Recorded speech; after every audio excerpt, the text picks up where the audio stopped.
Hello students, welcome to MS Bioguide. আজকের এই ভিডিওতে আমাদের আলোচনার বিষয় হচ্ছে মিনস অফ ট্রান্সপোর্ট। আমরা এইটা কোথা থেকে পড়ছি? আমরা এটা পড়ছি chapter 11 NCERT class 11 biology chapter 11-এ যেটা রয়েছে সেটা হচ্ছে কি ট্রান্সপোর্ট ইন প্ল্যান্টসের ট্রান্সপোর্টের যে চ্যাপ্টারটা রয়েছে সেখান থেকে আমরা পড়ছি যেটা হচ্ছে প্ল্যান্ট ফিজিওলজি। আর এটা হচ্ছে ইউনিট 4 থেকে। এর আগের ভিডিওতে আমাদের পড়া হয়ে গেছে এই চ্যাপ্টার 11-এর যেটা রয়েছে ট্রান্সপোর্ট ইন প্ল্যান্টসের ইন্ট্রোডাকশন পড়া হয়ে গেছে। সেটার লাইন বাই লাইন বেঙ্গলিতে line by line explain video রয়েছে, যেটা তোমরা চাইলে দেখে নিতে পারো। আর এক্সপ্লেন ভিডিও এমনি রয়েছে ইন্ট্রোডাক্টরি পার্টের, সেই ভিডিও রয়েছে এই ভিডিও ডেসক্রিপশানে, সেটা দেওয়া থাকবে, তোমরা চাইলে দেখে নিতে পারো। আর আই বাটনও থাকবে, সেখান থেকেও তোমরা দেখে নিতে পারো। আর আজকে আমরা পড়বো সেটা হচ্ছে মিনস অফ ট্রান্সপোর্টের কিভাবে ট্রান্সপোর্ট হয়, উদ্ভিদ শরীরে কিভাবে ট্রান্সপোর্ট হয়, সেই যে কতগুলো মিডিয়া রয়েছে ট্রান্সপোর্টের জন্য, কি কি পদ্ধতিতে ট্রান্সপোর্ট হয় সেটা সম্বন্ধে আমরা জানব।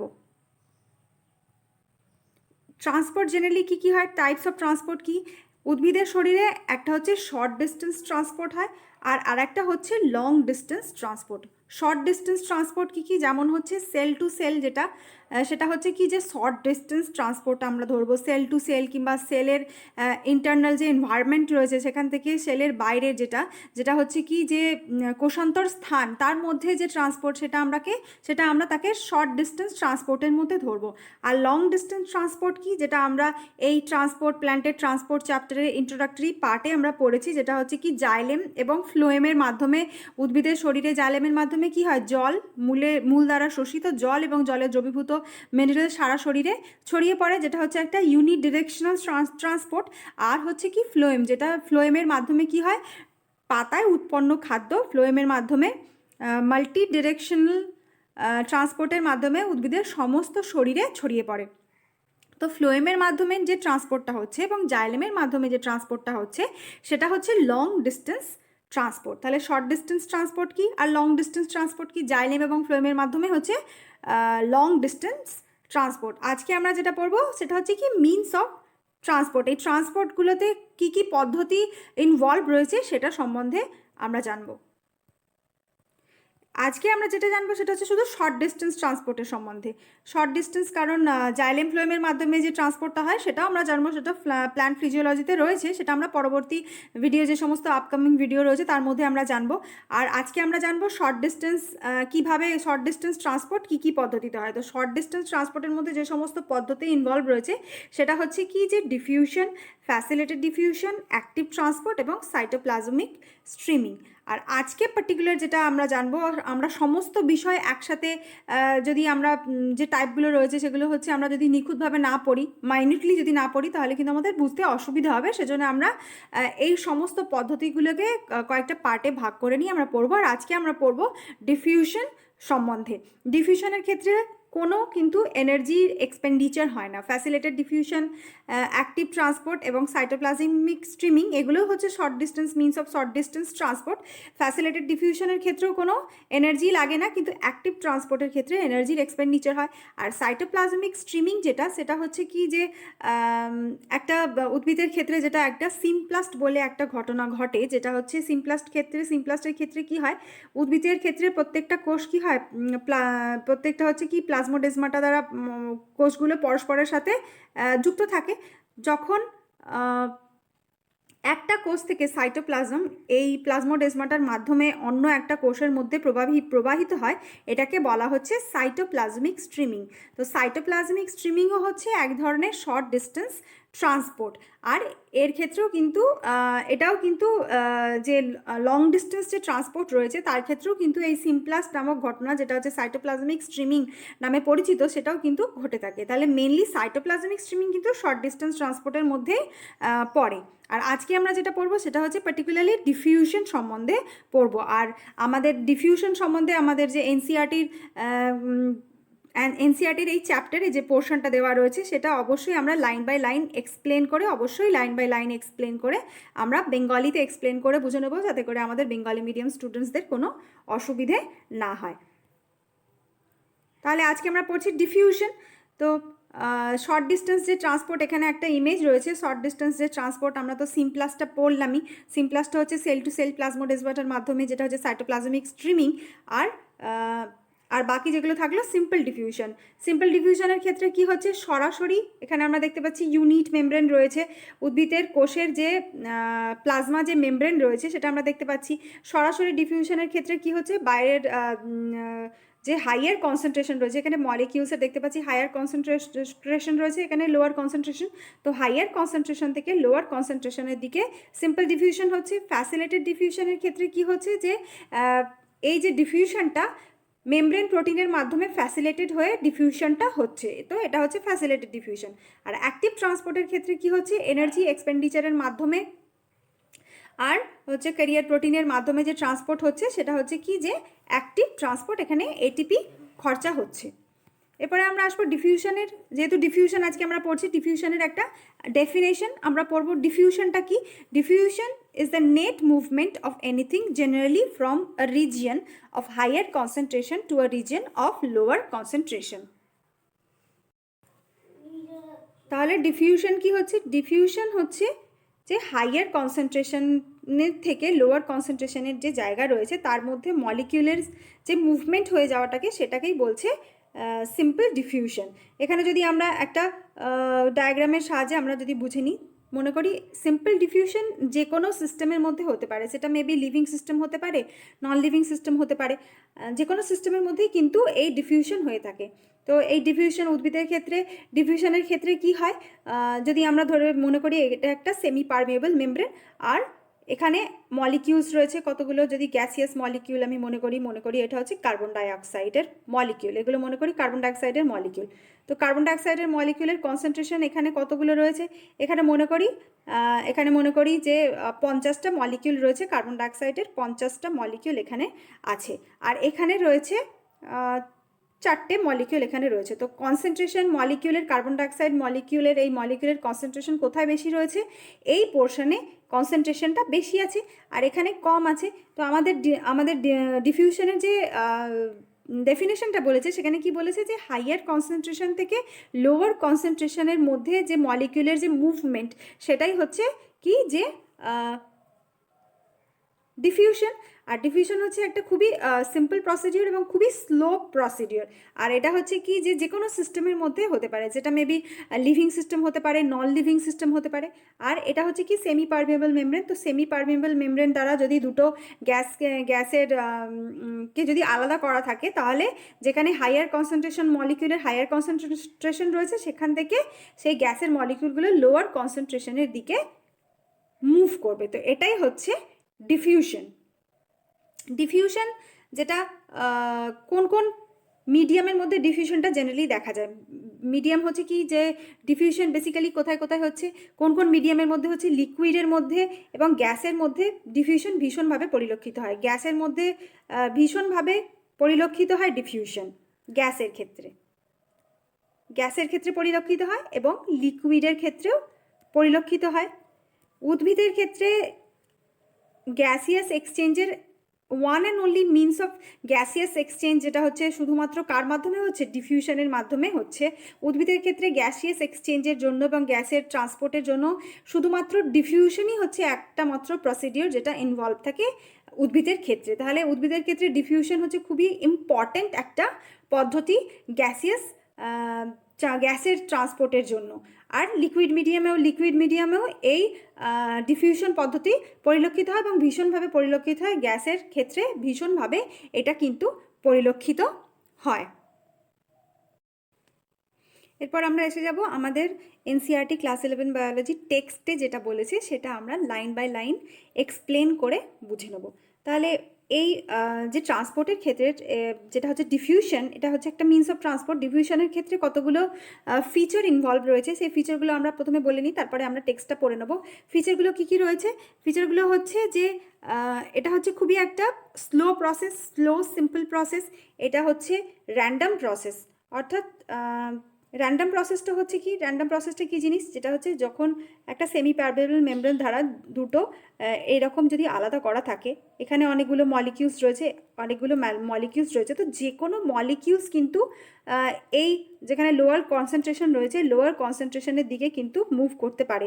একটা মলিকিউল অপর মলিকিউলকে কিন্তু কোনো ইনফ্লুয়েন্স কিন্তু করে না, এরা পরস্পরকে কিন্তু কোনো ইনফ্লুয়েন্স করে না। যেখানে বেশি ঘনত্বযুক্ত মলিকিউলস রয়েছে এরা কিন্তু পরস্পরকে কোনোভাবেই কিন্তু ইনফ্লুয়েন্স করে না, এরা র্যান্ডমলি যে কোনো মলিকিউল কিন্তু এদিকে মুভ করতে পারে।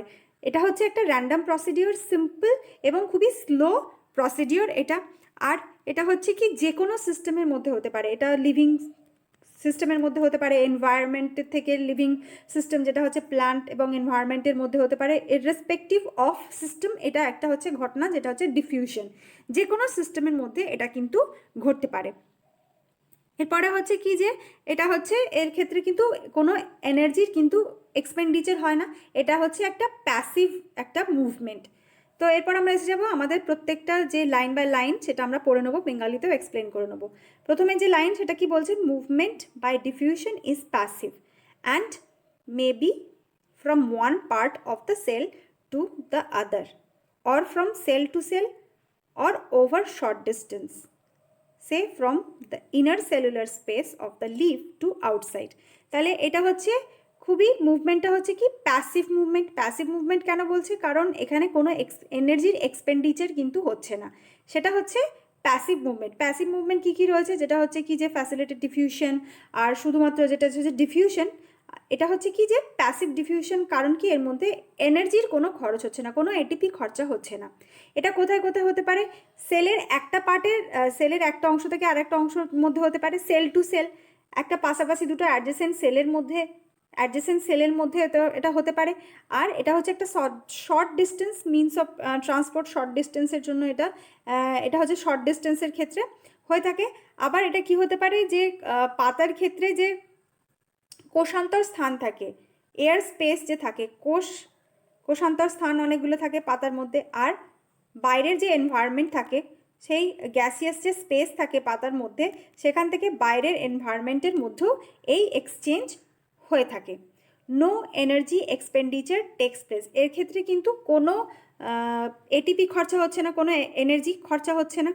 In diffusion molecules move in random fashion, যেটা বললাম র্যান্ডমলি মলিকিউল এখানে চলাচল করতে পারে, একটা মলিকিউল আর একটা মলিকিউলকে কিন্তু কোনোভাবে ইনফ্লুয়েন্স করে না, যে কোনো মলিকিউল হায়ার কনসেন্ট্রেশন থেকে লোয়ার কনসেন্ট্রেশনের দিকে চলাচল করতে পারে। The net result being substances moving from region of higher concentration to region of lower concentration. তাহলে কি হচ্ছে, র্যান্ডমলি মুভ করতে পারে, শুধুমাত্র কি করে হায়ার কনসেন্ট্রেশন থেকে লোয়ার কনসেন্ট্রেশনের দিকে মলিকিউলের মুভমেন্ট হয়। Diffusion is a slow process and is not dependent on a living system. তাহলে ডিফিউশন হচ্ছে একটা স্লো, খুবই ধীর গতিতে সম্পন্ন হয়, স্লো সিম্পল প্রসেস। এখানে কি হচ্ছে, কোনো শুধুমাত্র যে লিভিং সিস্টেমের মধ্যেই যে হবে সেটা কিন্তু নয়, এটা নন লিভিং সিস্টেমের মধ্যেও কিন্তু এই ডিফিউশন এই পদ্ধতিটা কিন্তু ঘটে থাকে। Diffusion is obvious in gas and liquid, but diffusion is in solids more likely to rather than of solids. যেটা হচ্ছে কি যে ডিফিউশন ভীষণভাবে লক্ষ্য করা যায় গ্যাস এবং লিকুইডের ক্ষেত্রে লক্ষ্য করা যায়। গ্যাসিয়াস এক্সচেঞ্জের জন্য উদ্ভিদের ক্ষেত্রে গ্যাসিয়াস যে ট্রান্সপোর্ট রয়েছে, গ্যাসের যে ট্রান্সপোর্ট রয়েছে বডির মধ্যে, উদ্ভিদের শরীরের মধ্যে, তার জন্য ডিফিউশন হচ্ছে খুবই গুরুত্বপূর্ণ একটা process. Diffusion is very important to plant since it is the only means of gaseous movement within the plant body. Diffusion rates are affected by the gradient of concentration, the permeability of membrane separating them, temperature and pressure. তাহলে diffusion এই প্রসিডিওরটা কতগুলো ফ্যাক্টরের ওপর depend করছে। কি কি, যেটা হচ্ছে ডিফিউশনের যেটা হচ্ছে মান, তার রেট কি, ডিফিউশনের রেট কি, এটা কোন কোন বিষয়ের উপর ডিপেন্ড করছে, কতগুলো বিষয় রয়েছে যেটার উপর ডিফিউশন ডিপেন্ড করছে। Factors affecting rate of diffusion কী কী, সেটা কনসেন্ট্রেশন গ্রেডিয়েন্ট একটা factor, permeability of members separating them এটা একটা ফ্যাক্টর, টেম্পারেচার, প্রেশার, এগুলো হচ্ছে কি ইম্পর্ট্যান্ট ফ্যাক্টর যেটা হচ্ছে ডিফিউশনের রেটকে কন্ট্রোল করে। কনসেন্ট্রেশন অফ গ্রেডিয়েন্ট কীভাবে কন্ট্রোল করে বিষয়টা আমরা দেখে নেব।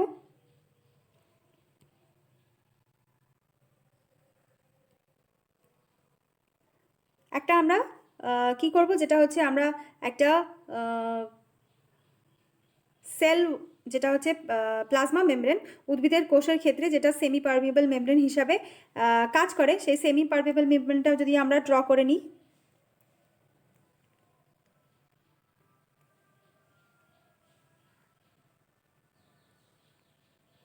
সেমি পারমিয়েবল মেমব্রেনটা কি হচ্ছে, লিপিড বাইলেয়ার দ্বারা গঠিত, লিপিড বাইলেয়ার।